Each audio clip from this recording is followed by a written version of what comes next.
Hey everybody, welcome to another episode of the podcast. I'm your host, Brian Keane, online fitness coach, nutritionist, and 3 times best-selling author, here to help you by deconstructing expert guests on all things health, fitness, and mindset. But today's podcast is slightly different. I have my friend Orla, one of my best friends on this planet, Orla O'Flaherty, coming on the podcast to help guide the conversation about my recent life-changing experience with the Amazon medicine Ayahuasca. This is a podcast that I put to a vote on my Instagram, Brian_Keane_fitness, and I hadn't planned on covering it, but also felt that it was something that I should probably put to a vote to see were you interested in, and it was overwhelming. I got hundreds of messages off the back of this to cover the podcast. So in today's episode, it is mostly me speaking about the retreat and my experience with ayahuasca, but not only ayahuasca, but also the medicine Kambo and 5-MeO-DMT. And it is an episode that comes with a warning. This podcast is for informational purposes only and is not advice or recommendation, medical or otherwise. I'm not a doctor. I don't play one on the internet. This is 100% based on my experience with the plant medicine, the Amazonian plant medicine ayahuasca, that had a very profound impact on me. And some of the things I talk about in today's podcast are going to sound very left field and very out there. And I have unpacked that and some of my own previous skepticism when it comes to psychedelic therapies, when it comes to mental health in particular. But having experienced it myself, I now have a different perspective and a different shift. So if you're bringing previous knowledge of ayahuasca and psychedelics into this podcast listening experience, then you'll know exactly what I'm speaking about and a lot of these kind of side tangents that I go off on. If you have no previous knowledge on this, all you need to know about ayahuasca is that it's a plant medicine from the Amazon that can potentially give you visions to deal with past traumas and experiences that you've lived through in your life. So hopefully you'll enjoy today's episode. As I said, a very left field one. Feel free to hit me up on Instagram or to share it and tag it on your stories if it does help. Very curious to get some of the feedback on this and hear how you find it. So without further ado, here is my personal experience on a spiritual ayahuasca retreat, guided with a guided conversation by one of my best friends, Orla O'Flaherty. Enjoy.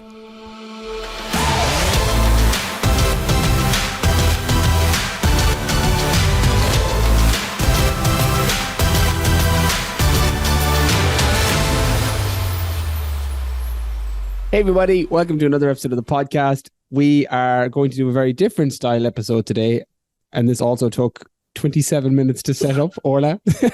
And I don't know, is it my technophobia or yours, or a combination of both? But 100%. We're here. We got it.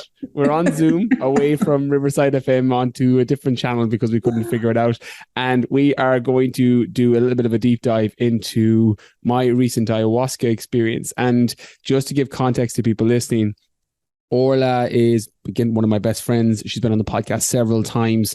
And we talk about and have talked about a lot of the things that came up for me at the ayahuasca retreat and about potentially doing ayahuasca for the past several years.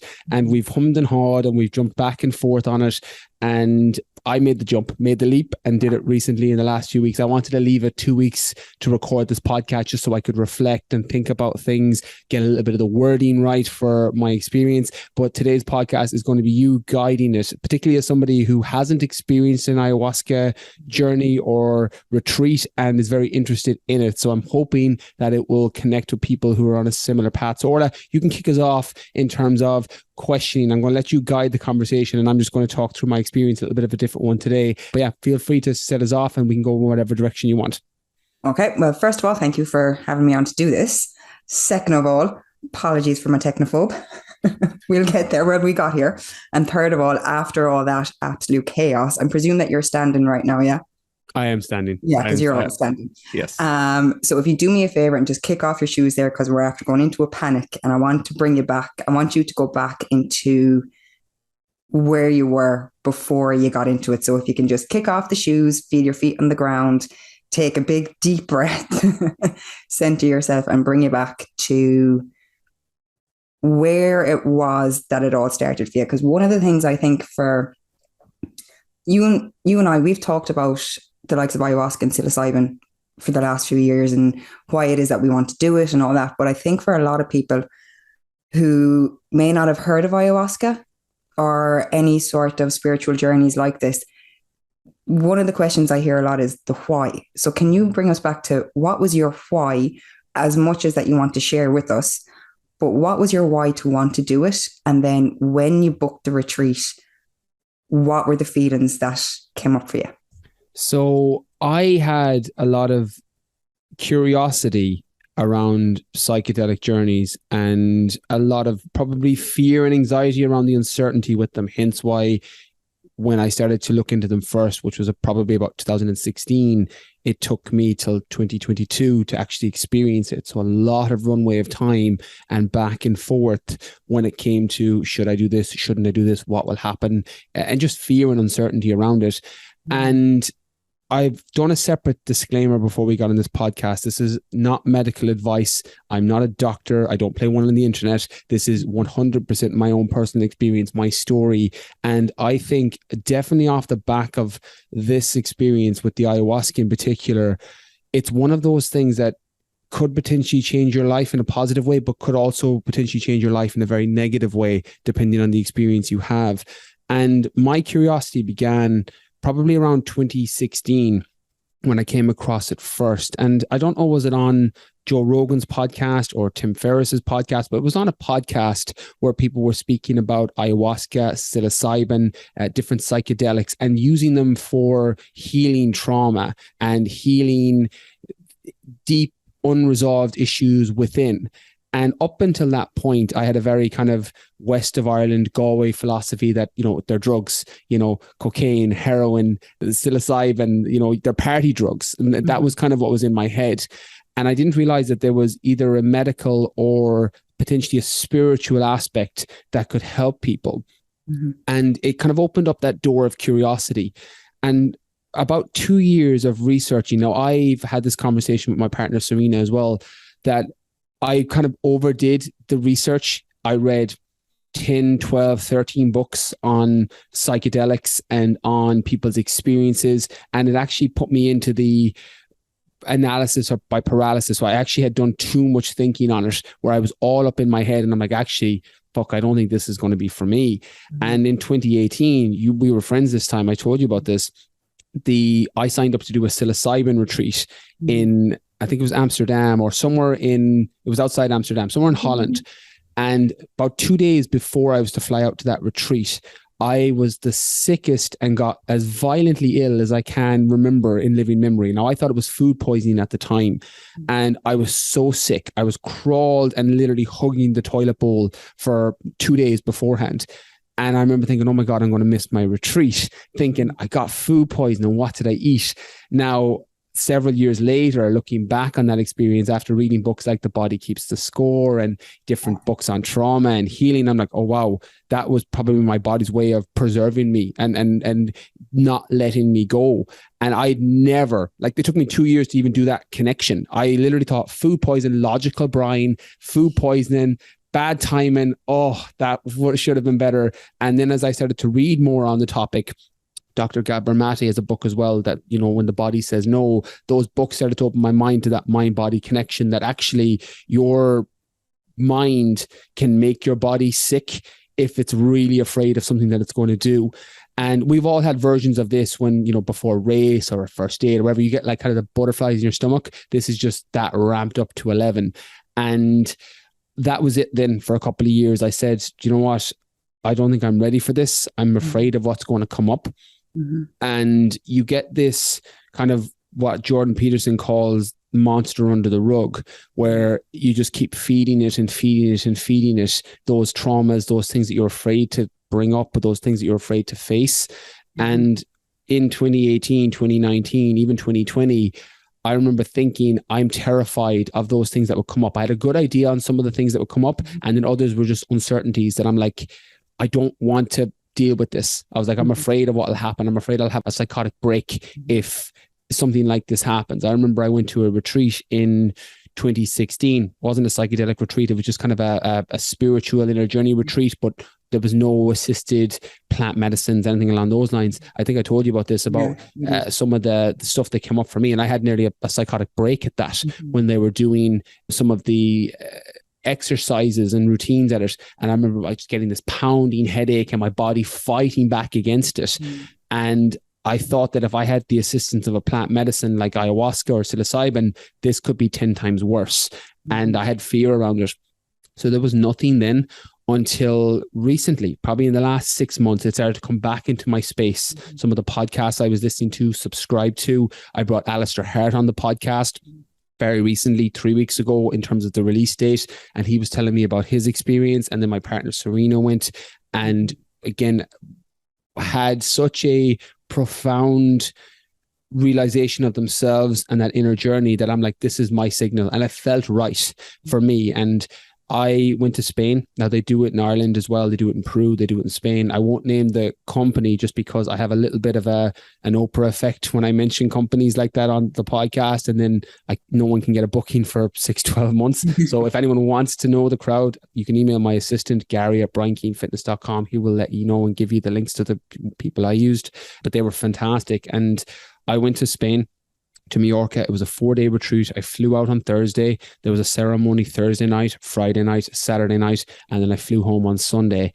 And yeah, that was kind of what led me to it. And it was one of definitely the most fearful and uncertain experiences of my life, because there's anything could come up at a spiritual retreat like that.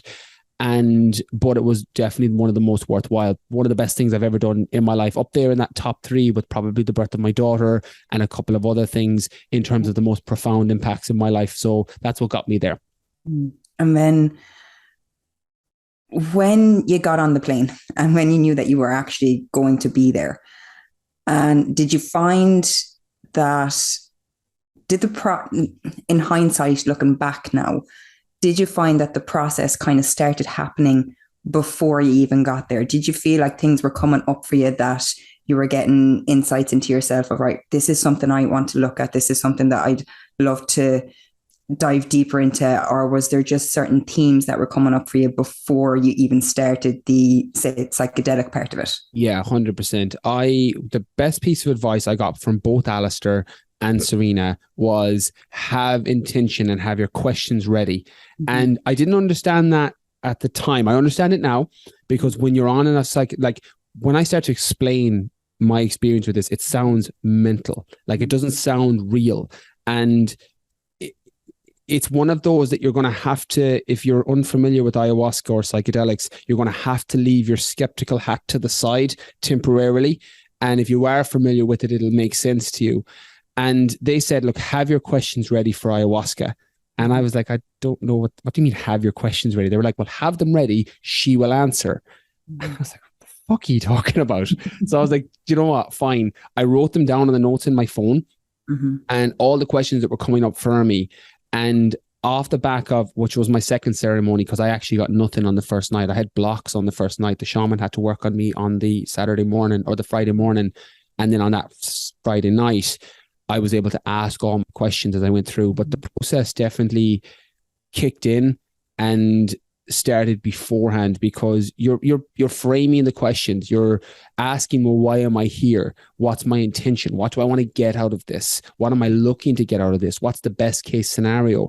And though that whole process kicks in probably the week before, because you have to do a little bit of if you have to remove caffeine, you're supposed to abstain from sex from the week before, you're supposed to limit your fatty meat intake. So you're already kind of in this prep mode. Like, I get it because I do races and bodybuilding shows back in the day. And so I'm used to that kind of prep week. So you have this prep week leading into it. So you're already in that shifting zone of, I have this retreat, I'm going to have this experience potentially at the weekend, I need to get myself ready. So all of those questions came up for me and I wrote them down beforehand. Okay. And then when you got there, can you walk us through the process of it? Like, even we'll go into the logical side of things and go through the actual process step by step, so that people kind of can get an idea and can picture what you were doing. They can imagine in their mind's eye the way you were going through this whole ceremony. Now I know there was 3 different ceremonies, and I know you did extra ones on top. Mm-hmm. And if we have time, and if that's something that you want to talk about as well, we might go into. But can you just walk through the whole process of when you got to the retreat center, what exactly happens? So I flew out to Spain, flew out to Mallorca. They picked us up. There was several people. So there was people from all around. There was a couple from Ireland, but it was mostly French, German, Luxembourg. There was people from all over. And there was 18 of us in total. So they picked us up at the airport, brought us out to this, what is kind of a retreat center. So it was a really lovely part of Mallorca where, there's a swimming pool and there's a meditation room and a yoga room. And it's very, very nice setup. So we flew out. We got the bus, which is about 20 to 30 minutes from the airport to this retreat center. And then they run us through how the next several days are going to look. So they talked about the ayahuasca ceremonies. So they were going to be every Thursday night, Friday night, Saturday night. You also had the option of what's called a Kambo ceremony on the mornings. So Kambo is it's again, one of these things that sounds mental. I wasn't going to do this until they explained the benefits. It's basically, they put burns in your skin. And I have marks on my shoulders, some small little marks on my shoulders, and it's kind of like poison toad venom. But what it's supposed to do, it's what they use. And again, apologies if there's any doctors or scientific people out there who know more. I'm only repeating back what I heard. This is not my area of expertise. This isn't calorie deficits, food choices. This isn't my bread and butter. This is just repeating back what I was told. But it's basically what they use for vaccinations for kids in the Amazon so that they don't get sick. And it's supposed to strengthen your immune system and clears you out. Now, it makes you violently ill. Like they put the venom in your arms, and for probably 10, 15 minutes, you are throwing up violently, but you feel incredible after it. And my immune system, we've had this conversation because you normally do my immune herbs. I haven't taken them since I came back. My immune system feels so strong. Like I feel like you could inject me with flu virus and I'd be like, no, my body says no. So that was the Kambo. They were explaining how that would work. And then on the final day, there was a what's called a Bufo alvarez. It's a 5-MeO DMT, which is probably one of the most potent psychedelics on the planet. We can get into that. There's not much to say on that because it's a very short experience, very scary experience, but the benefit is in the ayahuasca for the most part because it's the plant medicine, it's the healing medicine. So on that Thursday, they ran us through everything and they prepared us for the first ceremony. And to prep for a ayahuasca ceremony, you're kind of already in a good position. You're not allowed to eat after 3 p.m. And they put you into a room. So there was 16 of us on the first night in a room. You're just basically on kind of like futons sleeping, and that's where you'll have your experience in this room. And they'll run through how it's going to work. So you first start with what's called a rapé tobacco. I think it's tobacco that they basically shoot up your nose.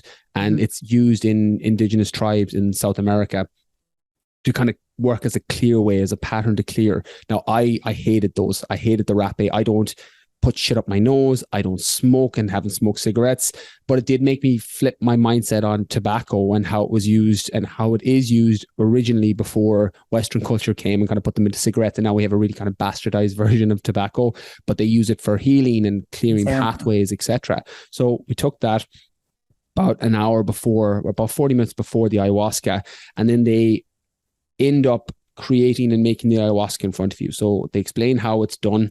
It's basically 2 plants that get fused together and they form a medicine. It's this kind of cup that it's a tea, they call it, but it's more like a brown gunk than a tea that you drink. It's kind of actually very similar to the herbs you make, just thicker, like, because your herbs are amazing, but they're all for function. You're not going to win any prizes for taste with those herbs, but the ones I use anyway, some of them are nice, but the ones I use are yeah, exactly. But you get a different one, you're like, where's the bad tasting one? Yeah, that's it. I was like, there's benefit in the bad, but anyways, they give you the cup and they explain that this is an inward journey. So you're not supposed to speak or interact with the other people, particularly in the beginning, until you kind of get your feet or find your feet, figuratively speaking. And then there's an option of a booster 2 or 3 hours later where they'll give you a second cup to help facilitate your journey more. And on that Thursday, I got nothing. I felt like I drank 2 beers because I was like, I'm not 100% myself, but I got nothing. And there was other people around me, going deep into their journey, having their experience and doing whatever it is they needed to do. And I was just staring at my watch, wondering when is this going to work? And then I had what definitely can be described as my own Brian Keane ego on, well, maybe ayahuasca just doesn't work for me. I was like one of those, me putting myself in this bracket of people is like, maybe I doesn't work. And so I got nothing from it. And that next day we were doing integrations. They do like psychotherapy integration the next day where they talk about your experience. They help you unpack what came up. And I explained, look, I tried to go into it last night and I just thought, up until the integration, I was like, look, it's not going to work for me. I may as well just enjoy myself here. The sun is nice. I'm in Spain. There's good people here. And I said it. I said, look, I don't know. Did I not get anything last night because the ayahuasca doesn't work for me? Or was I resisting letting it in? And the shaman who's one of these, the shaman is the person who leads it, basically the facilitator, they're the guide, and they are the expert when it comes to using this plant medicine. I keep saying plant medicine because when we get into the experience of what happened, it's a medicine. Like there's no two ways around the impact it had on me. It feels like something is going inside you to heal broken parts of you. And so I explained to her and she said, okay, let's have a look. I explained, I said, look, there's things coming up. She's like, why are you here? And I said, look, I have had a lot of problems with my own issues in life, a lot of guilt, a lot of shame, a bit of abuse that I struggled with, self-worth issues. I was like, I have a lot of stuff here that I've worked on myself, journaling, therapy, and I don't know why I can't let go. So she brought me up onto the floor in the middle of the room and she started to work on me. When I say work on me, a shaman basically can see, and this is going to sound so woo, you'll get it because I get it. I'm a super hippie friend. Now I think I'm the fucking hippie friend. You're the fucking woo woo friend, and I'm like, what has happened? The tables have turned. But it's mad because I feel like I came back, definitely a new appreciation to how you live your life and people who are more connected with things, because I'm very logical, rational by nature, less emotional. Probably have a bit of better balance now coming back. But she started to kind of run her hand over my body, kind of like a bioenergetic energy specialist would, and was looking for the blocks. And I was just sitting there, lying there on the floor thinking, oh, for fuck's sake. I was like, really? And then she grabbed her fingers and put them down into my stomach. And I pain, like I tore my Achilles when I was running through the Arctic. And I thought that was the most painful experience of my life. She pushed her fingers down into my stomach and into areas where she's like, this is where you're storing the emotions. And she pressed, and I thought my whole body was just going to convulse and just, it started to shake. And because I'm quite a big guy and quite strong, she was pressing down. And she's only the girl, the shaman, 5 foot, probably a third my weight, was just pressing down, and I had tears in my eyes from the pain. And she did that on 3 or 4 parts of my body, and just literally for what felt like an hour, but was probably closer to 6 minutes, I was just had to lie on the floor after. I couldn't move. And then when I got up, she was like, okay, your blocks are gone. And I felt it. I felt like, oh, wow. I was like, what the fuck just happened? And I felt that, this is going to sound weird, but it felt like, when you're having sex and you're building up to the climax, you're building up to the orgasm at the end. And then when you get it, you have this like temporary feeling. That's what it felt like, obviously without the orgasm and that, in terms of an emotional release. That euphoric state anyway. That state of, there was a block here, there was a build here, there was something here, and now it's gone. Yeah. And I went back to the corner, I thought on it, and I was like, I feel really good now. And then that night, I took my first cup of ayahuasca, and it hit. And it fucking hit when it hit. And the analogy I gave, and this way I've been telling people, because I've told you, I've told Serena, I've told my sister Karen, I've told a few people, what ayahuasca did for me, and everybody has their own individual experience, it's basically feels like I've had 10 years of therapy with a therapist who knows me better than I know myself. And with the ayahuasca, it allowed me, again, subjective experience, it allowed me to access every memory, every experience, everything that had happened up to my life until that point, like I was watching a video on Netflix. And when the analogy and the description and the metaphor I've used, it's like when you're scrolling through Netflix looking for something to watch, and you're scrolling through and you're flicking through, and then you see something you want to watch and you can press play on it. I had access to all of my memories and life experiences like I was watching something on Netflix. So it was like the Netflix of my life. I was able to go through everything from childhood, teenage years, adulthood, relive them, press play, and watch them again. And there were things that happened. There were things that I experienced, things that were stuck deep within me that I had completely forgotten about, some positive, some negative. And the ayahuasca allows you to access it. It allowed me anyway to access that.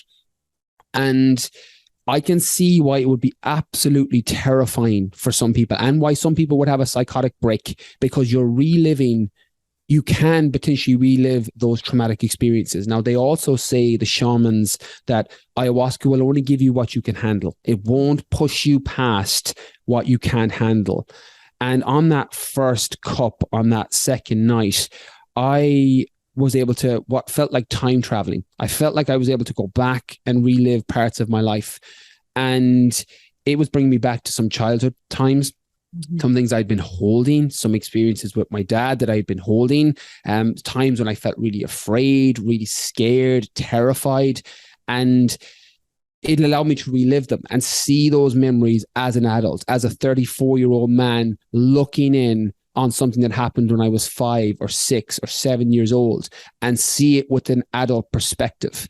And all those things, it gave me, I had this moment and I had tears in my eyes, where it brought me back and it showed me my dad when he was like 7 years old.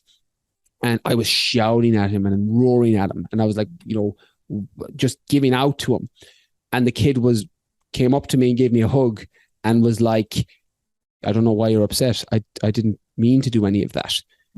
And it made me realize that, oh shit, all the people who have hurt us or didn't show up the way we wanted them to wasn't intentional. They did their best for the most part. Most people have good intentions. It's just that our interpretation of it, particularly when we're younger and we're kids, is confusion, because you don't know how things should be. And what the ayahuasca allowed me to do, and this was mental and sounds crazy, but she allowed me, and when I say she, it feels, you're asking questions like the conversation we're having here on Zoom, Orla. You're talking to this, or what feels like this deity or this other person, but it is clear. Now, you can call it a drug-induced effect, or you can call it a spiritual journey to another part of you of consciousness that was previously unavailable. I can see why people would argue both sides. But for me, it's the mother plant as well. So it has that feminine nature. And it's the conversation you're having with it is as clear as this conversation I'm having with you. I could ask questions and I could tell her to bring me places in my memory and my experiences. Go on. Did you have a face? It wasn't so much a face as a... For me, yes. Yeah, for me it did. But I feel like the face that it had was my mind's way of being able to... projection. It was my projection, yeah. Like internally it felt like, I know I'm having this conversation with whatever this is, the mother plant, etc. And I had my own projection. So it was like I was talking to a person. But I feel like that was probably my own mind's projection of it. And I could ask all the questions. I could ask everything. So I could ask, well, why do I have anxiety? Why do I overthink? Why do I have this issue with, scarcity? Why do I feel this? And then she'd bring me to parts of my memory and parts of my experiences when I was younger that was like, this is the seed. This is where it came from. And that first night was in this trip, as though language they use, which probably is an accurate description, because you're basically somewhere else. It's an internal journey, but you're somewhere else.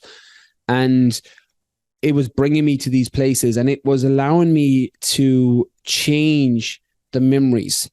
And so I told you this right before, but not before we went on air, but when we were prepping for this, that one of the things it did to me, or for me, would be a more accurate description, was it would take the painful memories that I experienced, whether it was ones with my dad or ones with other people, things that had affected me that I was unaware of or was aware of, and it gave me a new version of that story and said, this is how it should have been.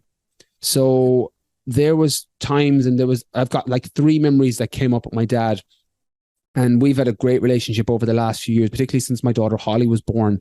But there was definitely a part of me that was holding on to an older version of him. And I had all this anger and rage and hate and just these negative emotions that were fueling that. And I had the attachment to it. And when I would bring up these memories, the ones that were hurting me, the ayahuasca said, well, this is what happened, but here's what should have happened. And it gave me a new version of that story. And it gave me, well, this is how that scenario would have went down if it was going down the way you needed to when you were 6, when you were 7, when you were 8, when you were 11. And then it allowed me to pick which one I wanted to focus on. Okay. And it was kind of like when you're watching a movie, a horror movie or a scary movie, or even a movie you don't like. Yeah. And then there's the director's cut that you love. And you're like, I love the director's cut. And you now have the 2 versions of that movie that you can watch, and you can choose which one you want to play.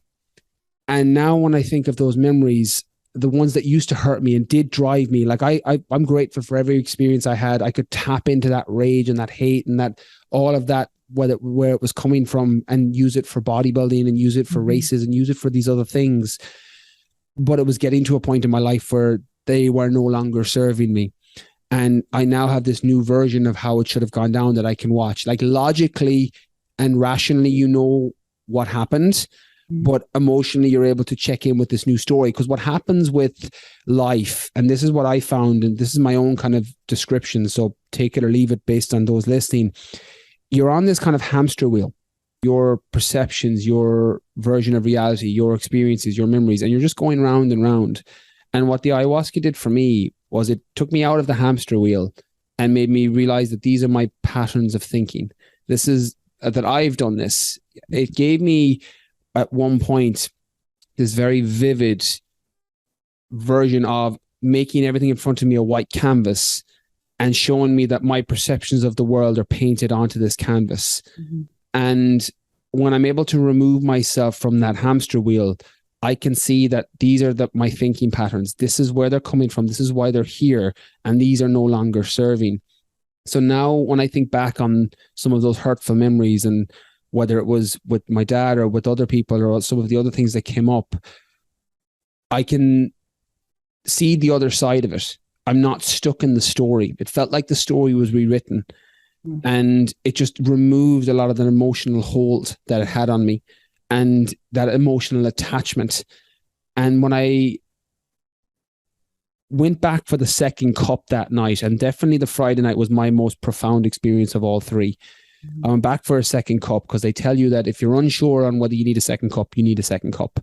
And that's where I was at. I was like, oh, Jesus, I'm getting a lot from this, but I'm not sure. So I was like, I better get the second cup. And that's when the fireworks came. And it sent me somewhere else completely. And one of the things I had been holding, and some people purge and some people get sick with their ayahuasca. I didn't at all at any point. I didn't get sick. I didn't purge. I didn't have any of that. But what I was struggling with was your own ability and my own ability to forgive myself for things I've been holding on to. And I think a lot of us can be like this for sure. We're our own biggest enemies.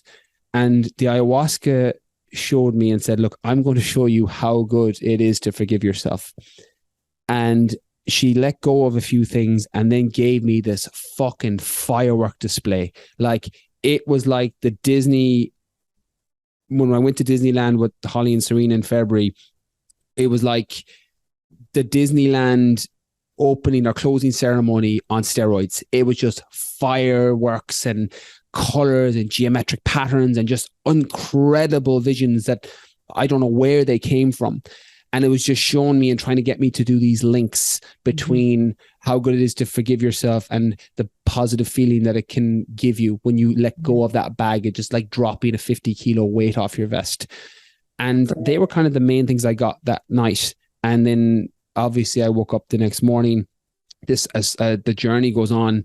For me, it was longer. I asked the shaman because I didn't purge, and they said there was two of them, and it was Tony, the name of the guy, and he said, if you don't purge, it can just last longer. So it was 6, 7, maybe even 8 hours for me. It was long. But I woke up the next day and I felt incredible. I just felt I'd released so much. I had let go of so much negative stuff. I had rewritten some of those stories. And then that next morning, Saturday morning, I felt incredible. And when you're saying that there about, she shows you how good it feels to forgive yourself, were these even things that you had any consciousness around, that, oh God, I'm actually holding on to a lot of stuff here and I'm feeling guilty and shameful over certain things I didn't even realize that I was feeling these things about? Were they the knowns or were they the unknowns, or was it a combination of both? No, they were the knowns for me. But I should probably clarify, and I should have said this earlier, I've done so much work on myself over the past few years, from therapy to journaling to other retreats that were non-psychoactive, non-plant medicine based. I've done so much work on that, that a lot of the stuff that came up, I was aware was going to come up in some capacity, and I was ready for it. And the forgiving yourself, it's weird because it's kind of like walking around with I use the analogy or the metaphor of a 50-kilo vest. And if you're walking around with a 50-kilo vest, Orla, and I say, why the fuck are you walking around with a 50-kilo vest? Take that off. You don't. That's an unnecessary burden you're carrying around. You're like, oh shit, yeah, duh. And you take it off. And that's kind of what the ayahuasca gave me. It was nearly permission to be like, let go of that. Why are you carrying this? Why are you holding this burden? And it was very obvious to me then. But that's when I say that it was like 10 years of therapy with a therapist who knows you better than you know yourself, because it feels like, and this sounds fucking woo and hippie, but this is my experience, so it's my truth. It felt like she knew everything about me and more. And when I can ask a question, she's like, you know the answer to that. I'm just repeating back what you already know. And that gives you permission. It speeds and puts a fast track on what feels like you're healing within. And as I said, this isn't for everybody. Like, I think if you go there and you haven't done the work beforehand, you could have a very, very bad time, because it brought up everything for me that I knew was going to come up. Stuff I'd been holding, but stuff I had been working through. And if I had gone at 25, 26, 27, I would have had a horrible experience, because I was willfully ignoring a lot of those things because I didn't want to face them.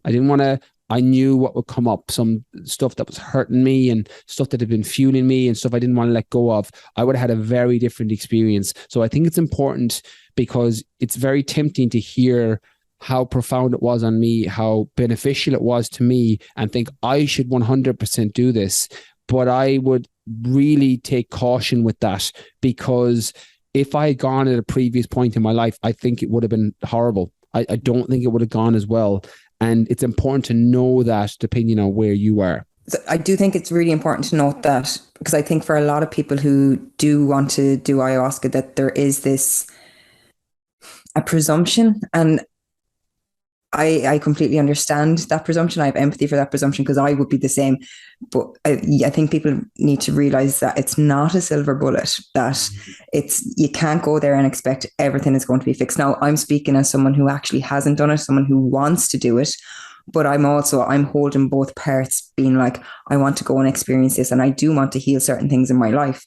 But at the same time, I have to keep reminding myself, it's not going to be the thing that, quote unquote, fixes me and fixes my hurts. It's something to be used as a tool, but knowing that you do have to do the work on the back end. You have to continuously be doing the work on yourself to have the awareness, so that something that you really don't want to look at ends up showing up. But going in mindful that it's not going to fix your entire life, quote unquote. I just think it's important for people to know that. It's like anything in life, there is no silver bullet for anything. It's a tool. And with the ayahuasca, I think front end work and back end work are important, because if you haven't done the work coming in, you're probably not going to get the benefit that you would if you did. And the same on the back end. Like, I'm 2 weeks off the back of it now, and there's a lot of, you have to integrate it.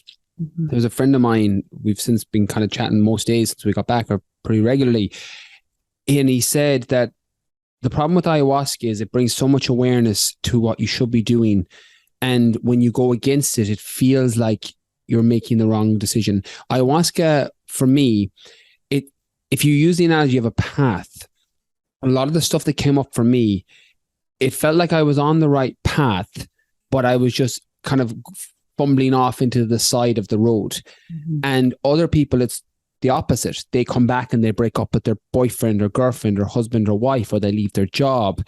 And it's those people, it brings the awareness that you're on the wrong path. Where I was at the point in my life where I have amazing people around me. I love what I do. I wasn't on the wrong path with any of those areas. I was just falling off the curb slightly on certain parts of it, on how I needed to show up. Particularly, like, it brought up work stuff for me. And you know, the physical punishing. Like, this is what I'd also advise people: if you're not willing to let something go, it's very difficult to come back. And I'm 2 weeks in now, and I find it a little bit hard to justify a crazy endurance challenge that I know stresses my body out so much, because you don't have that desire to punish yourself anymore. And I don't know what I have let go of that in my mid-20s. I quite liked that. I liked the punishing workouts, punishing challenges, and that way of coping. It was effectively a coping mechanism, but I liked it then. Whereas in my 30s, and with other things in my life and people in my life, that doesn't serve me anymore. So there's going to be a time and a place for something like this. And maybe there's a time and a place when you never do this. Like, it's just, you avoid it completely. But I just wanted to kind of hedge on that. And before we kind of get into the final day, you know, I did the Kambo ceremony again the next day, which, as I said, makes you violently ill. So I didn't purge during the ayahuasca, but I got sick with the Kambo. And it's just, you're puking up this yellow gunk. Like, the idea is that it goes into your body wherever you're storing all these toxins, whatever part of your body, and it takes it up from that part. And it's horrible. It's a horrible experience. Now, you feel great after. And definitely now, having done that, I would 100% do it again. You know, the Kambo, particularly because of the immune system boost that I got and how good I feel now, because I'm somebody that gets a lot of colds and sore throats and things like that from training and all of this. And I feel very immunely strong off the back of the Kambo. But then that final night was very more interesting than the night before. The night before, I felt like the ayahuasca was showing me how she works, how it works, how it can heal. And then the last night, it showed me a lot more of the kind of interconnectedness between people. And something I've struggled with, and this is kind of my logical, rational side. As I said, I default to that side. I really struggle, although I've worked on it over the years, to connect with things emotionally, like that gut instinct, which I'm got better at honing, but just emotionally connecting with things. The ayahuasca showed me more about how we're all interconnected with it. And it did something that, and I think I told you this, that it gave you these visuals with the way the retreats are led. They give you tools on how to think and what you should be potentially looking for within the ayahuasca trip that don't work in this dimension, for the lack of a better term. They don't work in they're woo-woo stuff. Like, you know, you talk about, you know, moon dances and hugging trees and stuff like that, which I love. Like, I love that that's a part of you. My full moon ceremonies. Yeah, your moon ceremonies and stuff, which is just so far from me. I'm like, fucking moon ceremony. I'm like, I'm in bed at that time. Like, so but a part of me, I love that you do it. And I never emotionally got that. I always rationally and logically got it. You always accept, it's the one thing about you, you always accepted it. You'd never reject it. You know, it was, you'd listen, you'd hold on to it, and you'd be like, yeah, cool. that works for you. You do you. Yeah. That's something that I've always loved, is that you do accept it, but you never emotionally could feel it. No. It was the same as we use an example. I don't know if I should be saying this in the podcast, but fuck it, we're talking about psychedelics, so I can. We've used the example of when I did MDMA in London. Yes. I never appreciated music. Yeah. And you're one of these people who music changes your state, changes your mood. I never got that until I did MDMA, and I was doing it at a fucking ravers party in London. And I was like, oh my God, the music, the beat. So although I can't get those states now, I get what you mean by it. And had I not had an MDMA experience, I wouldn't have experienced that. So I get it. And I think the ayahuasca is similar. One of the things that I've been trying to do, and I don't think I got it this time, now Serena got it, is the meditation. I've always struggled with meditation. And with the ayahuasca, it at least gives you kind of a fighting chance to apply it in your daily life, because it shows you where you should be focusing your mind, or what it's like to have an empty mind. Something I've really struggled with. Like, it's that overthinking, that anxiety, that low. Another thing that came up for me was for a long time, definitely in the last few years, as someone who struggled a lot with anxiety in my 20s, although better in my 30s, I've had this very low grade anxiety that's just bubbling under the surface all the time. Things that make me overthink, that make me want to do more, and this kind of desiring more and more and more and more. That seems to have gone and seems to be removed. And I'm not sure what brought it away, but it's gone now. And I don't have this random desire now to always be doing something. And that in and of itself, without any of the other realizations, would have made the entire experience worthwhile, because it was something that was just hindering me on a small level, but it was hindering me day to day. And that last trip then showed me, it kind of took me out of my body and showed me kind of the interconnectedness between everybody else in the room and everybody else in the world, effectively, that we're all kind of part of the same thing. And on that last day, when I did the 5-MeO DMT, which is fucking mental. That shit was terrifying at the time. And for anyone that we can go into it a little bit. 5-MeO DMT, and this is the one that I don't recommend anything I've talked about on this podcast, but this is the one that I would proceed with extreme caution. It's been talked about on Joe Rogan's podcast. Mike Tyson talks about it quite a lot. Rashid Evans, when he was on the podcast, we talked about it when we went off air. It was an Amazonian toad. It's the venom of an Amazonian toad that you basically, it goes into a pipe and you smoke it like a fucking meth head. And what it does is you take it back into your lungs, you smoke it in, and it sends you to somewhere else. And in Michael Pollan's book, How to Change Your Mind, and I'm stealing this directly from him, he said it's impossible to explain, or near impossible to explain, a 5-MeO DMT experience. So 5-MeO DMT is the active compound within ayahuasca. But if you think of it like it's the softer version. So when you drink the tea, it brings you on this journey, and you feel like you're alongside it. And it's this plant medicine, the mother medicine, holding you by the hand and bringing you and showing you things that you need to see and where you need to go. And the 5-MeO DMT is the same compound, but it's the rocket ship version of that compound. There's no fighting it. There's no, like with the ayahuasca, you can fight it. I showed it on the first night. If you're going to resist it, it's not going to hit you and it's not going to affect you.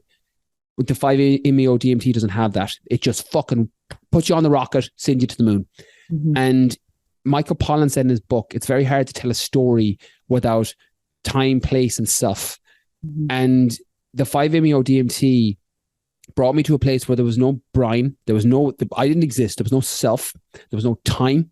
It was a part of whatever it was, whether you want to call it another dimension or you want to call it just a psychedelic drug-infused trip. Again, people will be skeptical. I can only speak to my own experience, but there was no time, there was no self, and there was no place. It was before time. It was before anything happened.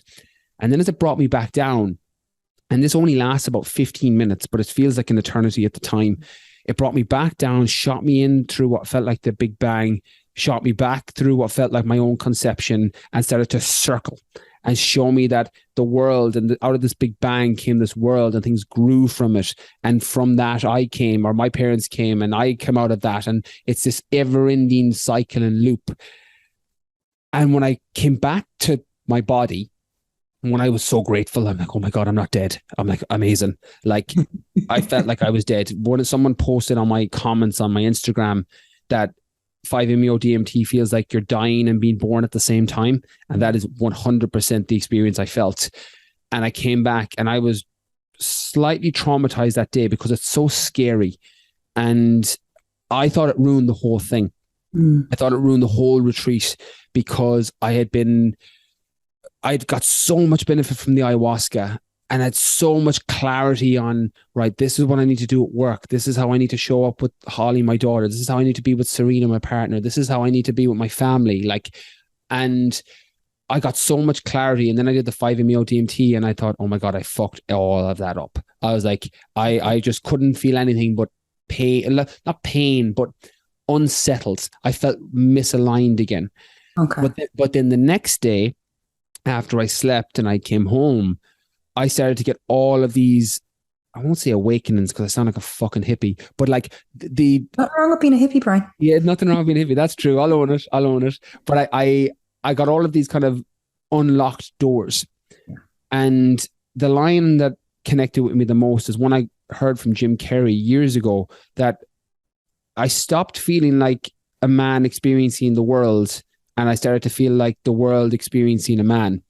And it felt like this removal and disconnection, which sounds weird, but feels incredible because all the stuff that used to bother me, like I was a big time Nazi, even before we went on this podcast, like that 27 minutes of... I know, I was kind of like, this is really pulling, this will pull at him, but then I'm like, okay, post ayahuasca journey, how is that going to be now? No, it's one of the main messages I got from the ayahuasca was don't force things. Yeah. She kept telling me over and over again, you're always forcing things and you overthink everything. Mm-hmm. And they're right. They're two things that definitely weren't holding me or weren't serving me that I needed to let go of. With the ayahuasca, and Rashid Evans said this with psilocybin, you don't let go of anything you don't want to let go of. Mm-hmm. And you don't let go of things that aren't serving you. Mm-hmm. And they were two things that weren't serving me. So my time issue was much better now. But I felt this kind of interconnectedness across everything. And all in all, a couple of weeks later, you just have all this clarity that I got. As I said, one man's experience, but all this clarity around what you need to do, how you need to be. I got so much from it. And it showed me language you used, my soul connections. It showed me the people that I need to be spending my time with. You know, my partner Serena was in there, my mom, my dad, you were in there, Paul was in there, my friend Dan was in there. There was other people in there, and that alone made it worthwhile. And I went out there with low expectations. I went out there with, if I get anything, it'll be worthwhile. If I get nothing, at least I got to go to Spain for a few days. That was my approach going out there. And that definitely helped.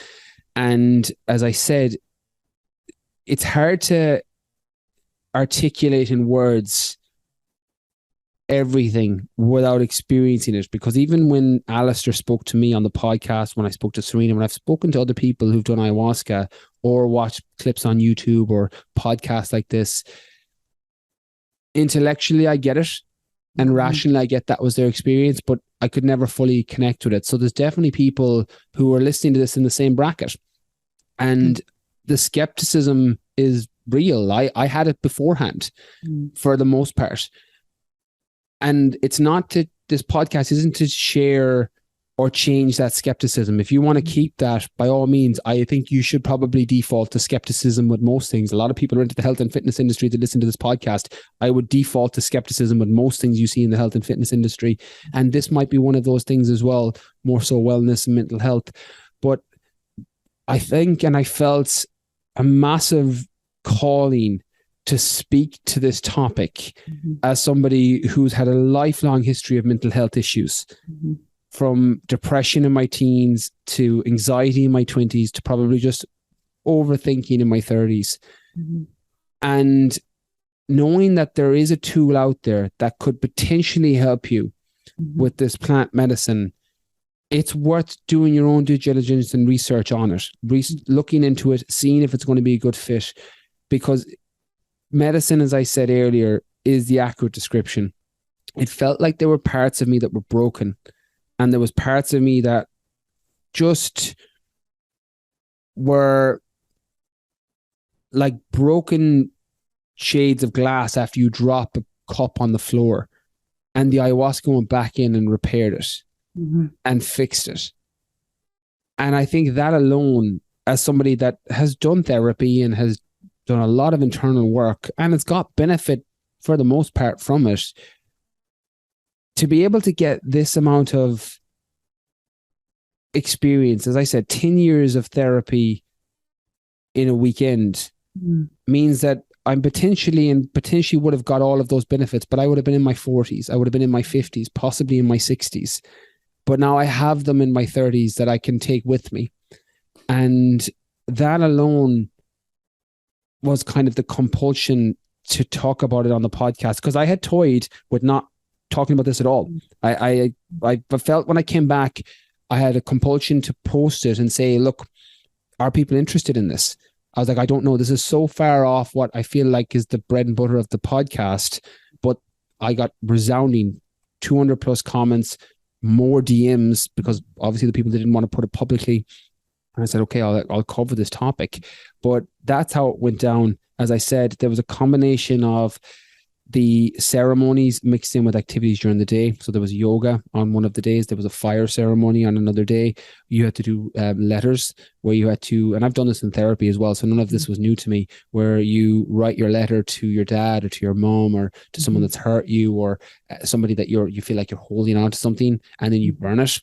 Yeah. So there's lots of these kind of psychotherapy integration that is alongside the ceremonies. And I think when you put them all together, they're this 1-2 combination punch of potential healing if you're willing to go there and if you're willing to let yourself heal. And, you know, I've kind of spilled on there a little. So I hope that helps. Again, is there anything else you want to finish on or anything you want to ask, Orla, just before we wrap it up? No, but even just that alone, we've only seen each other once in the gym since you came back from it.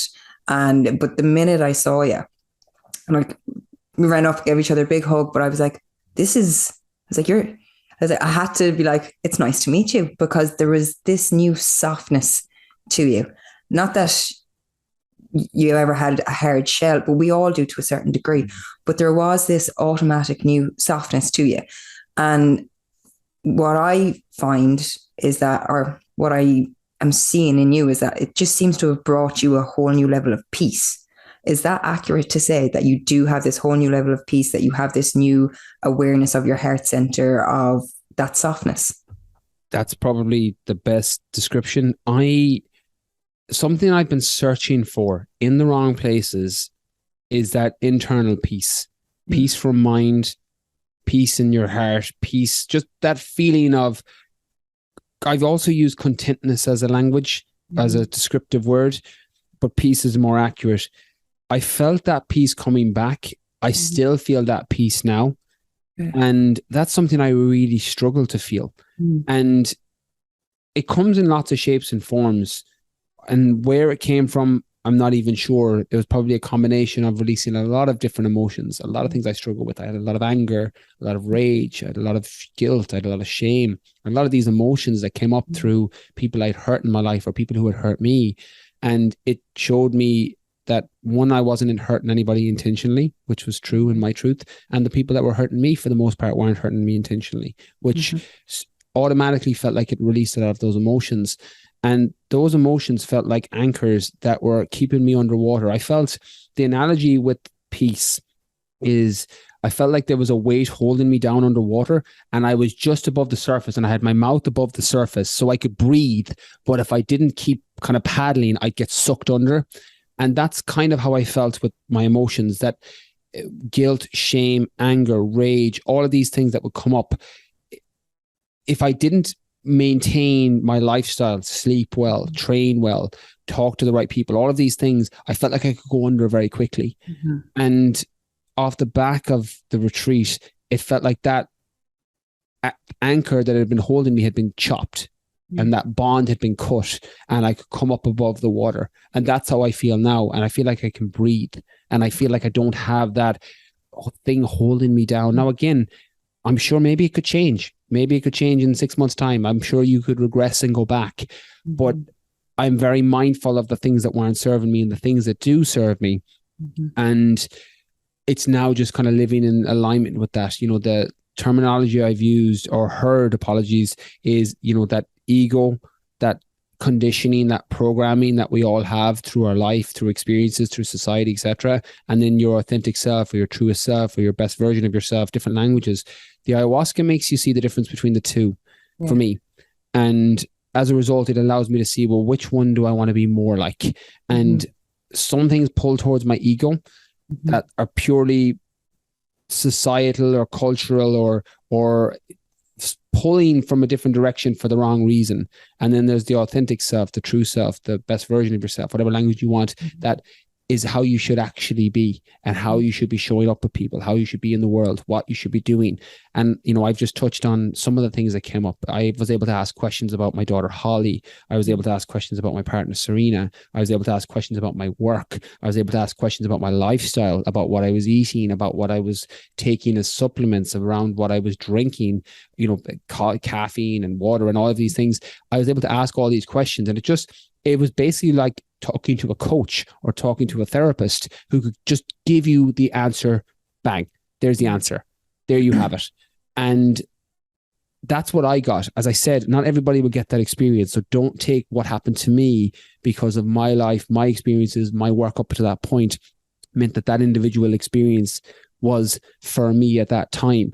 But that's what I got. And as I said, this podcast isn't a recommendation. It's not everyone should do this. I actually don't think everybody should do this. I think you should proceed with massive caution. Like it's the same as if you were doing a skydive. Like, you don't jump out of a plane without a fucking parachute or doing your research on what you have to do. Like, if you're jumping out of a plane or you're going experimenting with a plant medicine, in this case, you do your research, you do your due diligence, you prepare in advance, and you make sure that you have that figurative parachute when you come out. You have those tools that you can use. I think if you approach it like that, you can then decide, well, you know, in the case of skydiving, is it for you or not? In the case of plant medicine, is it for you or not? And I think if you apply that lens and that filter, you probably won't go too far wrong.